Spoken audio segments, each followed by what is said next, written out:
Graças e paz, meus queridos, tudo bem? Dando continuidade, então, ao estudo de 2 Coríntios, agora nós vamos para o capítulo 5, né?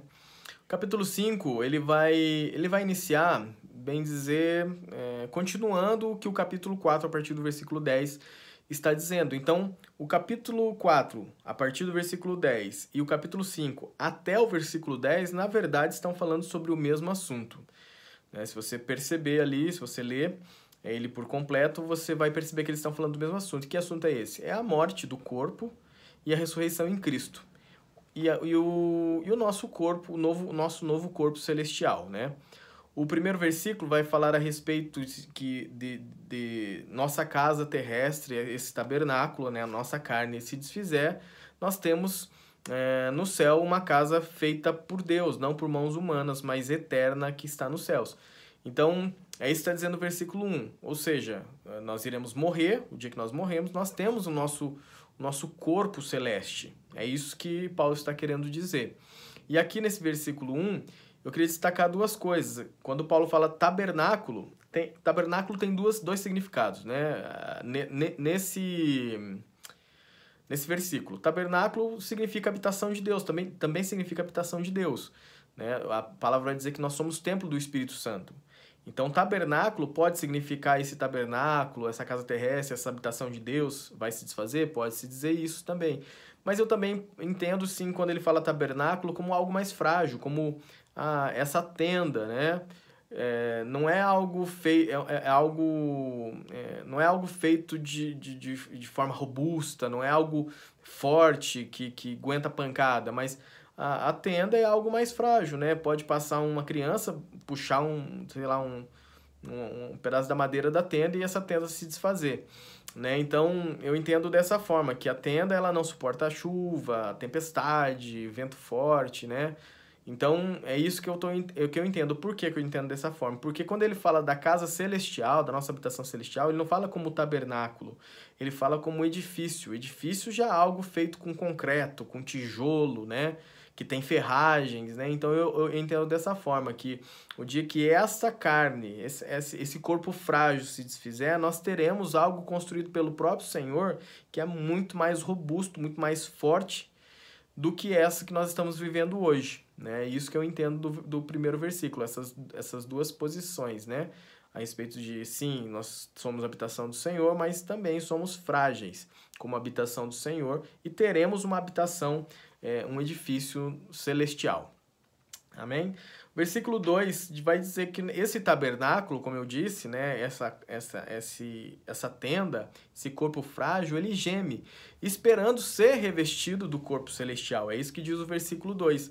Então, como eu disse, nós passamos por dificuldades, por problemas, vem tempestade, vem vento forte, e nós gememos, aguardando, né, com expectativa, o dia que nós seremos revestidos do corpo celestial, né, da nossa habitação celestial. É isso que está dizendo Paulo, né? Esse corpo frágil, né? Essa tenda frágil, anseia por ser revestido pelo corpo celestial, né? E eu acho legal assim que ele usa a questão de habitação, né? Mas ele usa também como um revestimento, né? Um revestimento, ou seja, você vai se vestir disso. É isso que está dizendo o versículo 2, se vestir de uma habitação celestial. Você vai se vestir de uma habitação celestial. É algo que nós colocamos.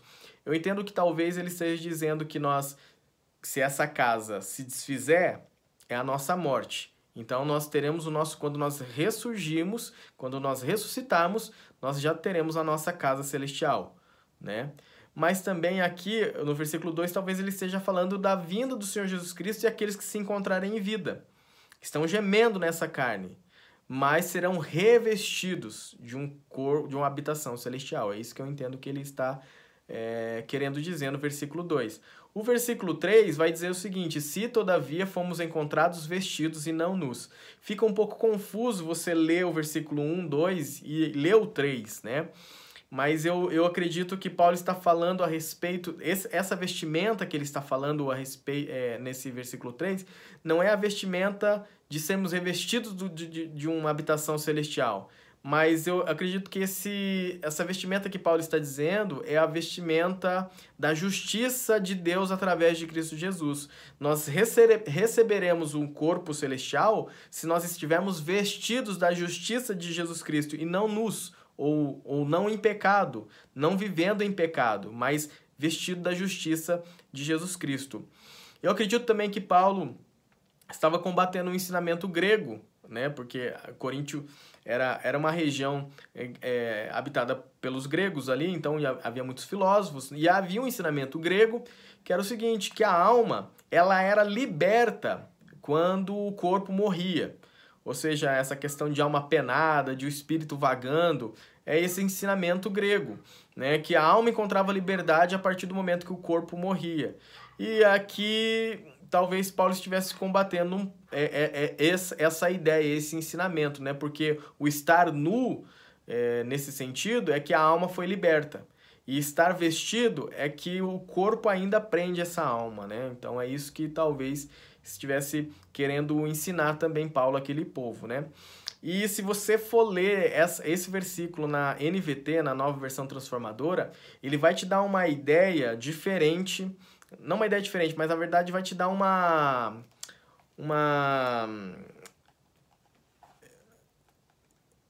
base para você refutar um pensamento de que quando nós morremos, nós dormimos, né? Tem alguns irmãos que acreditam dessa forma, a partir do momento da morte, então nós nos encontramos dormindo. E a NVT vai dizer o seguinte, que você vai ser vestido de uma habitação celestial, então você não ficará nu, você já estará vestido, né? Você não vai se encontrar nu, em nenhum momento vai se encontrar nu, né? Então, a NVT vai te dar essa base, de repente, para você refutar alguns que pensam que ao morrer se dorme. Não estou falando que eu acredito ou que não acredito, estou falando que existem irmãos que acreditam dessa forma, né? O versículo 4 é uma continuação do versículo 2, que ele vai dizer assim que esse corpo, enquanto nós estamos nesse tabernáculo, ele geme angustiado, né? Ele geme angustiado. Então, para mim, é uma continuação daquilo que ele diz no versículo 2, né?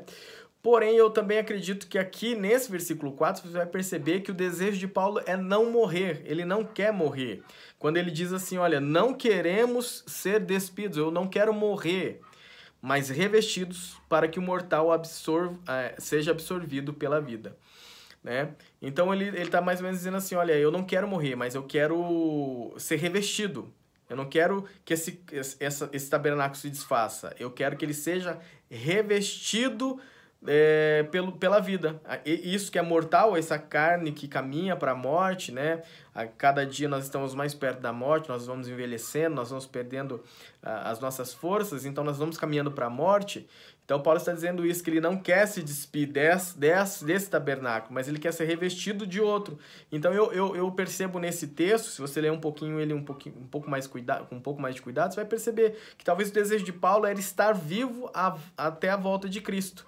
Ele não queria morrer, ele não queria estar despido, mas sim ser revestido, né?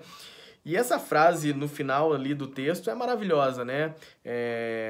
Para que o mortal seja absorvido pela vida. No reino dos céus não é a vida que é tragada pela morte, né? Mas a morte que é tragada pela vida. No reino dos céus funciona dessa forma, é invertido, né? Nós não temos vida para morrer, mas nós estamos mortos para viver, né? Larry Moody tem uma frase que diz o seguinte: não estamos na terra dos vivos rumando para a terra dos mortos, mas estamos na terra dos mortos tentando alcançar a terra dos vivos, né? Então é isso que Paulo está dizendo aqui no versículo 4. No versículo 5 vai falar a respeito do Espírito Santo ser o nosso selo, o nosso penhor, né? O nosso penhor para a salvação, né? Tudo isso que Paulo está dizendo só é possível. Tudo isso que Paulo está falando sobre a morte, a ressurreição, né? O corpo celestial só é possível porque nós temos o Espírito Santo em nós, que nos foi outorgado como penhor, né? E isso você vai encontrar também em Efésios 1, versículo 13, versículo 14, 1 Coríntios 1, 21, 22, vai dizer que o Espírito Santo é o selo da nossa salvação, da nossa redenção. O versículo 6 e o versículo 7 eu entendo que é uma complementação de 2 Coríntios 4:1, né, que vai falar assim, por isso não desanimamos. No versículo 16 ele vai dizer isso também, por isso não desanimamos, pelo contrário mesmo. Então ele vai falar sobre isso. Então eu entendo que é uma continuação, porque o versículo 6 diz o seguinte, temos, portanto, sempre bom ânimo, estamos sempre animados, né? Então, para mim é uma continuação do 2 Coríntios 4, versículo 1 e 2 Coríntios 16 ao 18. Por que que eu entendo ainda que é uma continuação? Porque no versículo 7 ele diz o seguinte, visto que andamos por fé e não pelo que vemos. E no versículo 18 de 2 Coríntios 4 diz o seguinte, não atentando nas coisas que se veem, mas nas coisas que se não veem, porque as que se veem são temporais e as que se não veem são eternas. Então, o que ele diz no versículo 18 de 2 Coríntios 4, ele complementa no versículo 7 de 2 Coríntios 5, dizendo, visto que não andamos por fé, visto que andamos por fé e não pelo que vemos, né? Por que que ele anda por fé? Porque aquilo que ele não vê é eterno e aquilo que ele vê é temporal. Então, Paulo está continuando, está falando a respeito do mesmo assunto aqui. Como eu disse, de 2 Coríntios 4:10 até 2 Coríntios 5:10, ele vai falar a respeito do mesmo assunto e você vai ver coisas sendo repetidas dentro desses versículos, né? Mas aqui eu quero destacar também algo, né, que ele diz aqui no versículo 6. Enquanto no corpo estamos ausentes do Senhor. Esse estamos ausentes do Senhor ou distantes do Senhor, essa frase não significa estar sem Cristo ou ainda longe dele. Mas Cristo está espiritualmente habitando em nós, né? Mas chegará o dia em que nós veremos ele face a face.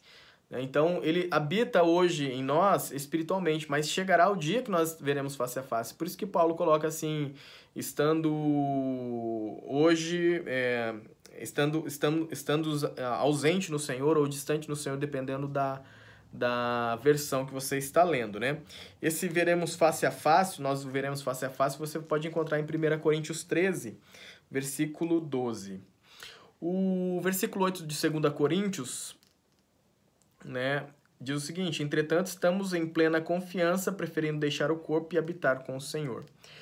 Não tem como você não lembrar, quando você lê esse versículo 8, né, não se lembrar de Filipenses, Filipenses 1, 21, 24, quando Paulo vai dizer assim, para mim o morrer é lucro, mas o viver é Cristo.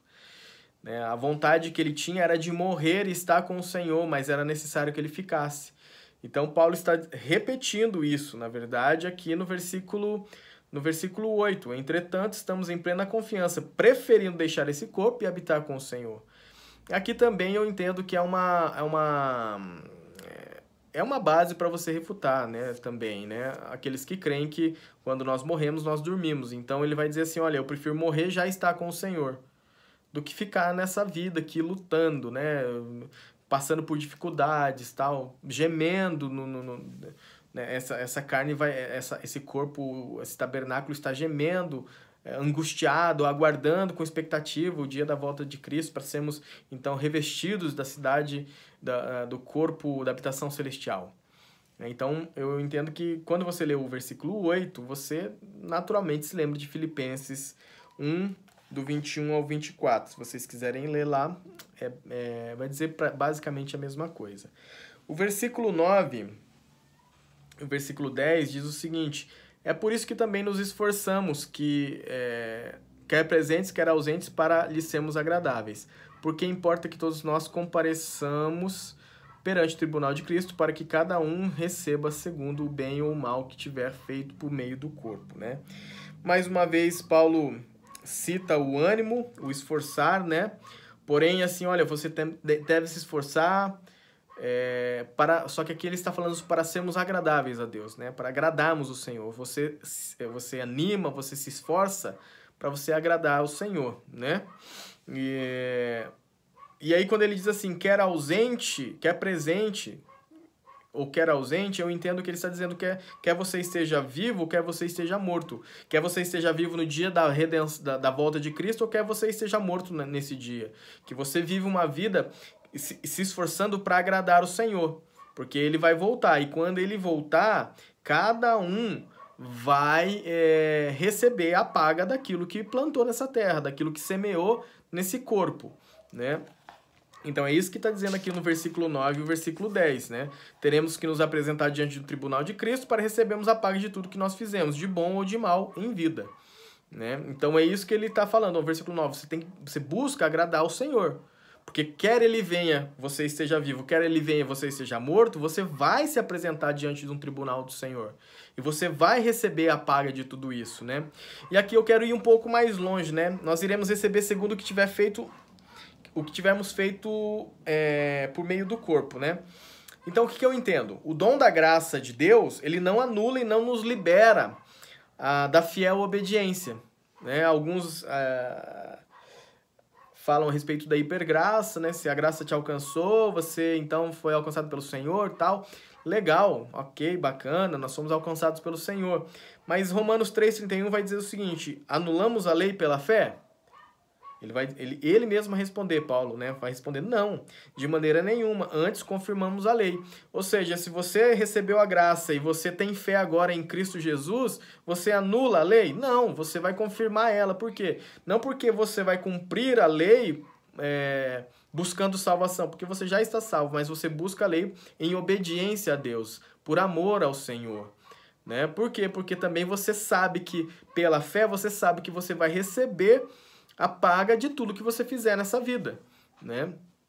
Isso aqui vai além da salvação, além da salvação, é aquilo que nós iremos receber. Então, a fé, a graça, a fé que nós temos mediante a graça do nosso Senhor Jesus Cristo na cruz do Calvário, ela não deve anular a lei, mas ela deve confirmar a lei, porque agora nós obedecemos não para obter salvação, mas porque nós amamos o nosso Senhor. E aí acaba, eu acho que aqui no versículo 10, meus queridos, acaba, entre aspas, né, se encerra esse tema sobre morte e ressurreição, sobre o corpo natural e o corpo celestial, né? Mais ou menos, entre aspas, porque ele vai continuar falando mais algumas coisas, mas a respeito exatamente do corpo ali, da habitação celestial, já vai se encerrar. E aqui eu quero fazer só uma observação, né, que a Bíblia e o cristianismo, na verdade, é uma das poucas religiões que dão importância ao corpo, né? Se você não assistiu, assista lá 1 Coríntios capítulo 6 e 1 Coríntios capítulo 15... vai falar sobre isso, sobre a importância do corpo dentro do cristianismo, né, do corpo mesmo, dessa carne aqui. Então, leia lá ou procure esse vídeo aí no canal para você assistir a respeito de 1 Coríntios 6 e 1 Coríntios 15, que vai falar que o corpo é importante, né? Então, o cristianismo é uma das poucas religiões que dão importância ao corpo. Versículo 11, diz o seguinte: e assim, conhecendo o temor do Senhor, persuadimos os homens e somos cabalmente conhecidos por Deus, e espero que também vossa consciência nos reconheça. O que Paulo está querendo dizer ali? Olha, como conhecemos o Senhor e tememos e sabemos o que há de vir, né, que nós iremos estar diante do tribunal do Senhor, nós buscamos persuadir e convencer a outros. Porque você ama o Senhor, você deseja que outras pessoas recebam esse amor que você recebeu um dia do Senhor Jesus Cristo. Mas também porque você teme ao Senhor, porque você sabe que Ele é um Deus justo, você teme pela vida dos outros. Então você tenta persuadir outras pessoas, desculpa, meus queridos, tenta persuadir outras pessoas porque você sabe o fim delas, pela fé que você tem em Jesus Cristo, pela fé que você tem no nosso Deus, na Trindade, você sabe o final delas, então você tenta persuadir outras pessoas, por amor e por temor. Né? É isso que eu entendo que ele está querendo dizer, né? Que há um zelo da parte dele com o Senhor, e há um zelo da parte de Paulo com as pessoas também. Olha, nós precisamos levar outras pessoas a perceberem, a reconhecerem a Jesus Cristo, para que o final delas não seja a morte eterna. Então é isso que eu entendo que Paulo está dizendo. E aqui ele também está dizendo o seguinte, né? Paulo diz que Deus conhece o coração dele. Deus conhece o coração dele. E assim, ele também espera que os coríntios também saibam que ele está sendo honesto, que ele é verdadeiro naquilo que ele está falando, né? O que eu acredito agora é que Paulo agora, a partir desse versículo, ele também estará combatendo novamente aquelas pessoas que se opunham a ele dentro da cidade de Corinto, dentro da igreja de Corinto, né? Então ele está dizendo assim, olha, Deus conhece meu coração e sabe que aquilo que eu estou falando é verdade. Eu espero que vocês, assim como Deus, também saibam que eu estou falando a verdade, que eu estou sendo sincero naquilo que eu estou passando a vocês, né? Que esses homens que esses homens não tenham convencido vocês de algo errado ao meu respeito, né? Não esteja mentindo ou falando ou denegrindo a minha imagem, vocês estejam acreditando nele. É isso que Paulo esperava daquele povo, né? No versículo 12, vai dizer o seguinte: não nos recomendamos novamente a vós outros, pelo contrário, damos-vos ensejo de vos gloriardes por nossa causa, para que tenhais o que responder aos que se gloriam na aparência e não no coração. Paulo diz que não está se recomendando àquele povo, né? Isso ele já falou nos capítulos anteriores, mas o que ele está fazendo? Ele está dando munição para que eles possam se orgulhar daquilo que aprenderam de Paulo e dos outros discípulos. E ainda, mais do que, na verdade, se orgulharem daquilo que eles aprenderam, né? Sabendo que Paulo é verdadeiro e é sincero naquilo que ele diz, né? E Deus sabe disso, e ele esperava que aquele povo também acreditasse. Ele deu munição para que eles pudessem responder aos que se gloriam na aparência e não no coração. O que eu entendo é que Paulo está combatendo novamente os seus opositores e provavelmente esses opositores estivessem preocupados com dinheiro, com popularidade, consigo mesmos, né? E por isso, né, quando você vai ler o 2 Coríntios 4:2, ele vai dizer assim que adulteravam a palavra de Deus, que não rejeitavam as coisas vergonhosas e ocultas. Então, Paulo está aqui, novamente, de uma maneira ferrenha, combatendo os seus opositores, dizendo, olha, nós não estamos preocupados com a aparência, nós não estamos preocupados com aquilo que vocês podem ver, né? Nós estamos preocupados com o coração de vocês. Eu não quero saber da aparência, olha, se a sua postura, olha, o cara levanta a mão na hora de louvor, nossa, o cara chora na hora da pregação, nossa, não, ele não está preocupado com isso, ele não está preocupado com a aparência, ele está preocupado com o teu coração, é isso que Paulo está dizendo. E talvez, né, aqueles homens, e provavelmente, não talvez, mas provavelmente aqueles homens estivessem preocupados mais com a popularidade, com o nome deles, né, com o dinheiro, né, o que não é muito diferente dos dias de hoje, né. Alguns se preocupam com o coração, outros se preocupam com a popularidade, com o estar pregando, ou estar tocando, ou estar cantando. Isso parece que virou muito mais... isso parece que virou... Esse servir dentro da igreja parece que virou cumprir o ídio. Cumprir o ídio não tem nada a ver com servir dentro da igreja, né? É isso que eu entendo. O versículo 13 vai falar assim, olha, que porque se enlouquecemos é para Deus, e se conservamos o juízo é para vós outros. O que eu entendo que ele está querendo dizer aqui, Paulo? Se enlouquecemos. Eu acredito que Paulo estava falando isso por conta do testemunho, né?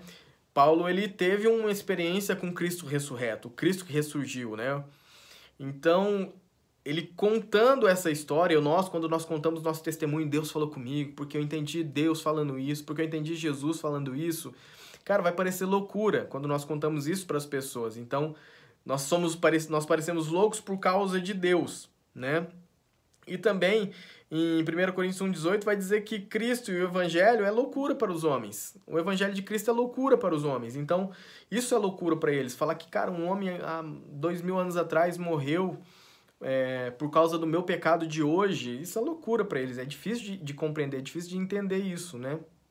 Então, se nós parecemos loucos, né, é para Deus. E se nós conservamos o juízo, é para vós outros. Eu entendo que esse conservar o juízo que Paulo está falando é o testemunho que ele dava, né, a forma com que ele caminhava na terra. Então, isso é para que eles pudessem ver. Mas se os outros dissessem que ele fosse louco, é porque Deus era por amor a Deus. O versículo 14 e o versículo 15, ali é um versículo bem conhecido, né? Porque o amor de Cristo nos constrange, né? E eu entendo que nos constrange tanto que não nos deixa opção a não ser receber esse amor, né? A não ser aceitar esse amor. E aí vai dizer assim que Cristo morreu por todos, né? Cristo morre por todos, o que me lembra Romanos 5:15, e 17, 19, né? Através de um só homem entrou o pecado no mundo, mas também através de um só homem a vida, a justificação também veio sobre as pessoas que creram. É isso que está dizendo Romanos 5, 15, 17, 19, se você quiser abrir aí, dá uma olhadinha, vai falar a respeito disso, né? Um morreu por todos, logo todos morreram, né? Cristo morre por todos, então, por meio de Cristo, nós então obtivemos a vida eterna.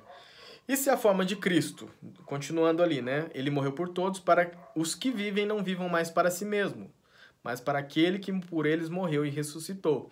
Então, assim, se Cristo morreu por nós, se a forma de Cristo nos amar foi morrendo por nós, ressuscitando, então nós viveremos e morreremos por ele. É isso que eu entendo que nós devemos fazer, é isso que eu entendo que Paulo está querendo dizer. Né? Se você recebeu de Cristo salvação, através da morte e ressurreição dele, através de vida, morte e ressurreição, então você deve viver e morrer por ele também, e você irá ressurgir com ele. Né? Uma coisa aqui que eu queria que nós entendêssemos, né? Paulo não está falando sobre a vida de Jesus, mas está falando sobre a morte e ressurreição, né? Dentro de todo o contexto que nós estamos lendo. Mas uma coisa que nós precisamos entender é que não foi somente a morte a obra redentora, mas a vida de Cristo sem pecado, que transformou ele no sacrifício perfeito. Então, o que nós precisamos compreender é o todo, é a obra toda, é a vida toda de Cristo, né? A sua vida sem pecado, a morte como sacrifício e a ressurreição para a eternidade. Não foi só a morte e a ressurreição, mas a vida dele sem pecado o tornou um sacrifício perfeito para que pudesse apaziguar a ira de Deus e nos fazer justiça, nos fazer então justos através dele. Então, a morte sem a vida sem pecado, a morte de cruz, né?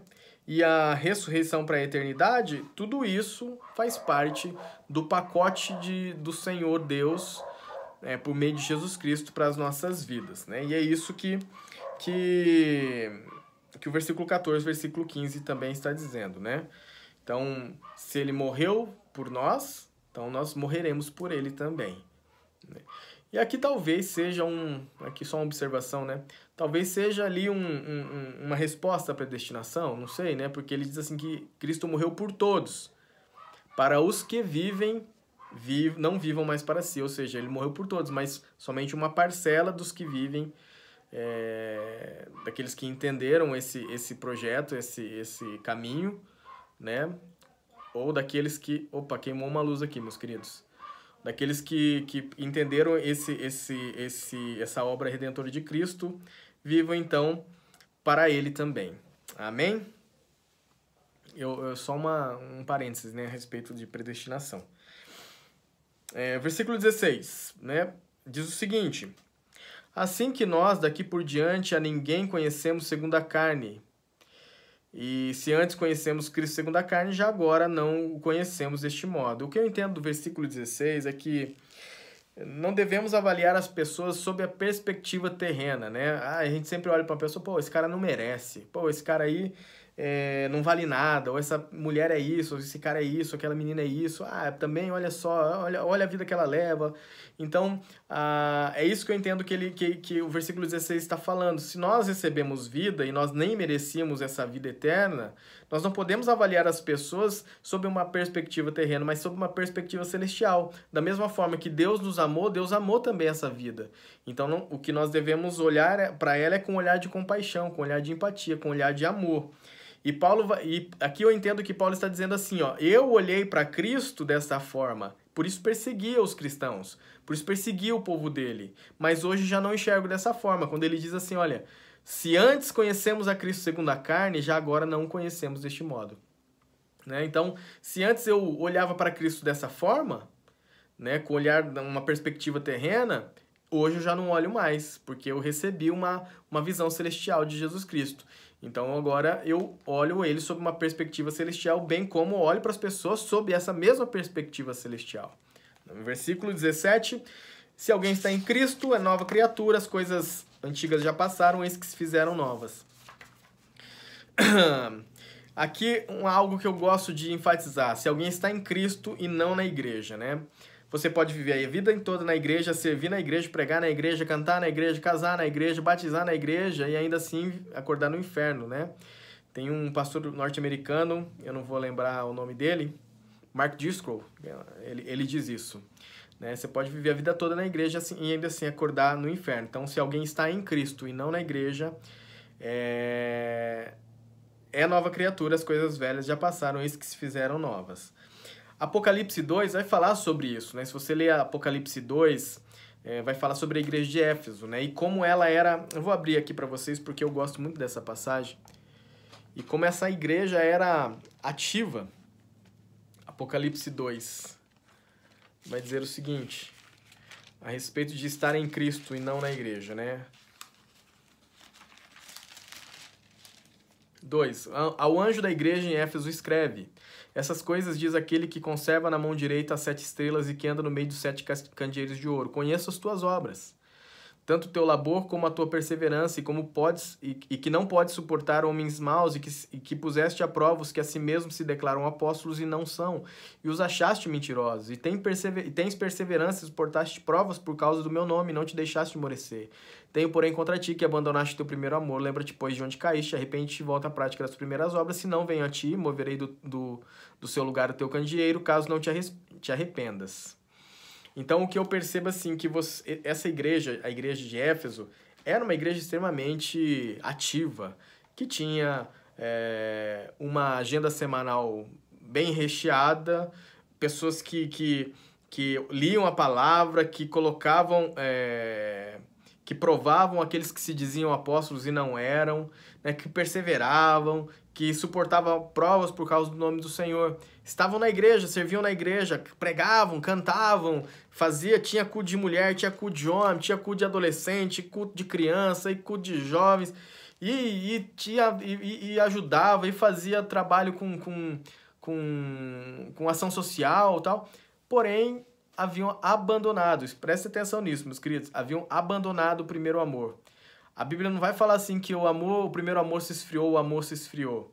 Quando fala a respeito do amor se esfriou, acho que Mateus 24 vai falar sobre por se multiplicar a iniquidade, o amor de muitos se esfriaria. Ele está falando a respeito do mundo, eu entendo que ele está falando a respeito do mundo, que o amor do mundo se esfriaria. Mas quando se fala a respeito da igreja, a respeito do povo de Deus, ele não diz que o amor se esfria, mas que o amor é abandonado. Então, meus queridos, você pode estar servindo na igreja, mas sem amor. Você pode estar fazendo o que você está fazendo dentro da igreja, mas sem amor. Caso você esteja somente na igreja e não em Cristo. Se alguém está em Cristo, é nova criatura. As coisas antigas já passaram, eis que se fizeram novas. Tudo se fez novo. Ou seja, você tem que estar em Cristo, não na igreja. E a segunda parte desse texto, eis que se fizeram novas, né? As coisas velhas já passaram, eis que se fizeram novas. A segunda parte do texto me remete a uma outra citação de Paulo também, em Filipenses, né? Versículo 3, capítulo 3, versículo 13 e 14, né? Esquecendo-me das coisas que para trás ficam, avançando para aquelas que estão diante de mim, prossigo para o alvo, para o prêmio da soberana vocação de Deus em Cristo Jesus. Olha, as coisas velhas já passaram, tudo se fez novo. Vamos seguir em diante. Amém? O versículo 18, e aqui é bacana demais, porque ele diz assim, versículo 18, ora, tudo provém de Deus, que nos reconciliou consigo mesmo por meio de Cristo e nos deu o ministério da reconciliação. Esse trecho deixa claro que a iniciativa de nos reconciliar com Deus é do próprio Deus, né? Em 1 João 4,19 diz assim, olha, nós amamos porque Ele nos amou primeiro. Então, se nós amamos é porque Cristo já nos amou primeiro, porque o Senhor já nos amou primeiro. Em outro texto está escrito, Deus é que efetua em vós tanto querer como realizar segundo a sua boa vontade. Está em Filipenses 2,13, né? Portanto, não somos nós que aceitamos o Senhor, mas aceitamos a Jesus Cristo, mas Ele nos aceita primeiro. É Ele que nos aceita. Então, a iniciativa veio do Pai, né? Tudo provém de Deus. Ele nos reconciliou consigo mesmo. Foi Ele que nos reconciliou por meio de Cristo. E não nós que aceitamos Cristo como nosso intermediador entre nós e Deus. Mas Ele que propôs isso para nós, primeiramente, né? Então, isso que nós temos que entender. E aí, nos deu o ministério da reconciliação. Se você não sabe qual é o teu ministério, né? Então, o teu ministério é o ministério de reconciliação. Isso é cumprir com o ID. Não tocar na igreja, não pregar na igreja, não servir na igreja, não ser diácono, não ser presbítero. Né? Não adianta nada você ter inúmeras funções dentro da igreja e você não pregar o evangelho de Cristo à pessoa que trabalha com você, a pessoa que mora do seu lado, a pessoa que vive com você, a tua família, a tua casa. E isso não é cumprir com o ID, né? Viver na igreja e não viver o evangelho fora dela. Isso não é cumprir com o ID. Mas, na verdade, nós somos chamados para fora da igreja, né? Atos 1:8 vai dizer o seguinte: mas recebereis poder quando descer sobre vós o Espírito Santo, e sereis minhas testemunhas, tanto em Jerusalém como em toda a Judéia e Samaria até os confins da terra. Não é para você ficar em Jerusalém, é para você sair para a Judéia e Samaria até os confins da terra. Jerusalém também, mas não é só em Jerusalém. O versículo 18, versículo 19, nós somos chamados então para reconciliar pessoas com Deus, pois Deus que estava em Cristo, ou Deus que é o Cristo, ele nos reconciliou consigo mesmo e nos ensinou nos deu o dever e a obrigação de levar o evangelho de Cristo, né? Então, ele nos reconciliou com o Pai, nos deu o ministério da reconciliação, e agora nós temos o dever e a obrigação, né, de levarmos esse evangelho às outras pessoas, né? Nós temos que enviar o evangelho de Cristo, nós temos esse ministério da reconciliação agora. O versículo 20 vai dizer que nós somos embaixadores, né? O que é um embaixador? O embaixador é um representante de um reino em outro reino, um representante de um país em outro país, né? Se somos nós embaixadores, nós somos a voz de Deus, né? Se nós somos o embaixador, ele é a voz do presidente, é a voz do representante maior daquele país. Então, se nós somos embaixadores de Deus, então nós somos a voz de Deus ao povo. Nós somos representantes do Senhor na terra, né? Nós não somos nessa terra, nós somos peregrinos, nós somos estrangeiros nessa terra. Então, nós somos embaixadores, né? É como se eu morei no Japão, então, assim, se eu fosse embaixador, eu representava o meu país naquele outro país. Então, eu era estrangeiro lá, mas tinha o dever de falar em nome do meu presidente para aquele país, né? Então, nós somos a voz de Deus nessa terra. E temos o dever de reconciliar inimigos com Deus, né? Romanos 5:10 vai dizer isso, né? Que antes nós éramos inimigos. Então nós temos como embaixadores agora o dever de reconciliar pessoas que são inimigas de Deus, inimigas do nosso reino, e trazer eles a viver o mesmo reino que nós vivemos. E o versículo 21, meus queridos, nada mais é do que a síntese de todo o evangelho. O evangelho é isso, 21. Aquele que não conheceu o pecado, ele o fez pecado por nós, para que nele fôssemos feitos justiça de Deus. Ou seja, essa é a síntese do evangelho, o resumo de todo o evangelho. Cristo, que não tinha pecado, se fez pecado por nós, para que nele, em Cristo Jesus, nós fôssemos feitos justiça de Deus, nós fôssemos justificados pelo Senhor, né, através do sacrifício perfeito de Jesus Cristo. Bem, acho que é isso. Esse capítulo é um pouco mais longo e um pouco mais complicado de se explicar, mas eu acredito que deu tudo certo. Se você ficou com alguma dúvida, por favor, nos procure, entre em contato, né? E a gente vai aprendendo junto, né? Eu gosto sempre de dizer isso, eu não sei tudo, na verdade eu estou aprendendo também. E se de repente você tem uma interpretação diferente a respeito de qualquer versículo, por favor, compartilhe conosco, porque eu quero aprender com você também. Deus abençoe a sua vida.